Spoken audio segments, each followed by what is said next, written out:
अतीत के जितने संचित ज्ञान कोश के हम अधिकारी हैं, उसके आधार पर कहा जा सकता है कि कविता मानव ज्ञान की अन्य शाखाओं की सदैव अग्रजा रही है। यह क्रम अकारण और आकस्मिक न होकर सकारण और निश्चित है, क्योंकि जीवन में चिंतन के शैशव में ही भावना तरुण हो जाती है। मनुष्य बाह्य संसार के साथ कोई बौद्धिक समझौता करने के पहले ही उसके साथ एक रागात्मक संबंध स्थापित कर लेता है। यह उसके शिशु जीवन से ही स्पष्ट हो जाएगा। यदि हम मनुष्य के मस्तिष्क के विकास की तुलना फल के विकास से करें, जो अपनी सरसता में सदा ही परिमित है, तो उसके हृदय के विकास को फूल का विकास करना उचित होगा, जो अपने सौरभ में अपरिमित होकर ही खिला हुआ माना जाता है। एक अपनी परिपक्वता में पूर्ण है, दूसरा अपने विस्तार में। यह सत्य है कि मनुष्य के ज्ञान की समष्टि में कविता की ओर विशेषतः उसके बाह्य रूप को इतना महत्व मनुष्य की भावुकता से ही नहीं, उसके व्यवहारिक दृष्टिकोण से भी मिला है। जिस युग में मानव जाति के समस्त ज्ञान को एक कंठ से दूसरे कंठ में संचरण करते हुए ही रहना पड़ता था, उस युग में उसकी प्रत्येक शाखा को अपने अस्तित्व के लिए छंदबद्धता के कारण स्मृति सुलभ पद्य का ही आश्रय लेना पड़ा।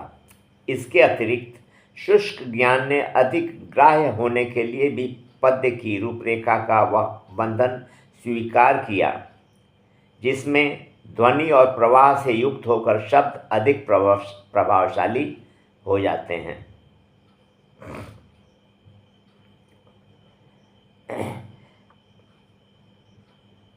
कहना व्यर्थ होगा कि काव्य के उस धुंधले आदिम काल से लेकर जब आवश्यकतावश ही मनुष्य प्रायः अपने बौद्धिक निरूपणों को भी काव्य काया में प्रतिष्ठित करने पर बाध्य हो जाता था, आज गद्य के विकास काल तक ऐसी कविता का अभाव नहीं रहा।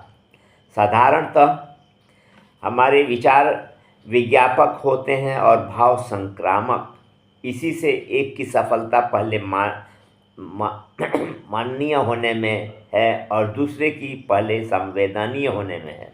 कविता अपनी संवेदनीयता में ही चिरंतन है, चाहे युग विशेष के स्पर्श से उसकी बाह्य रूपरेखा में कितना ही अंतर क्यों न आ जाए।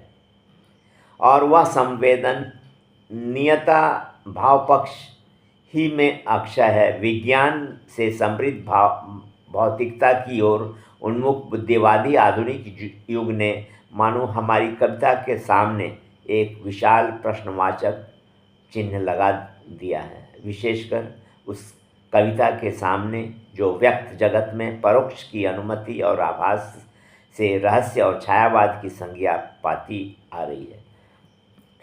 तो ये महादेवी वर्मा की चुनी हुई कविताएं हैं, उन्हीं के द्वारा उसका आप श्रवण करें, रसास्वादन करें। निश्वासों का नीड़ निशा का बन जाता जब शयनागार, लुट जाते अभिराम छिन्न मुक्तावलियों के बंधनवार, तब बुझते तारों के नीरव नैनों का यह हाहाकार, आंसू से लिख लिख जाता है कितना अस्थिर है संसार।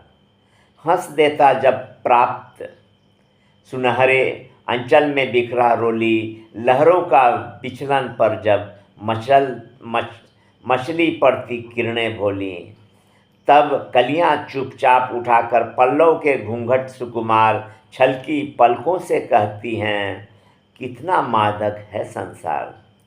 देकर सौरभ दान पवन से कहते जब मुरझाए फूल, जिसके पथ में बिछे वही क्यों भरता इन आँखों में धूल।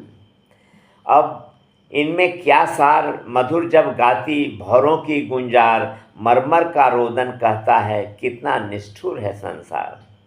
स्वर्ण वर्ण से दिन लिख जाता जब अपने जीवन की हार, गोधूली नभ के आंगन में देती अगणित दीपक बार। हंसकर तब उस पार तिमिर का कहता, बढ़ पारावार, बीते युग पर बना हुआ है अब तक मतवाला संसार। स्वप्नलोक के फूलों से कर अपने जीवन का निर्माण, अमर हमारा राज्य सोचते हैं जब मेरे पागल प्राण। आकर तब अज्ञात देश से जाने किसकी मृदु झंकार, गा जाती है करुण स्वरों में, कितना पागल है संसार।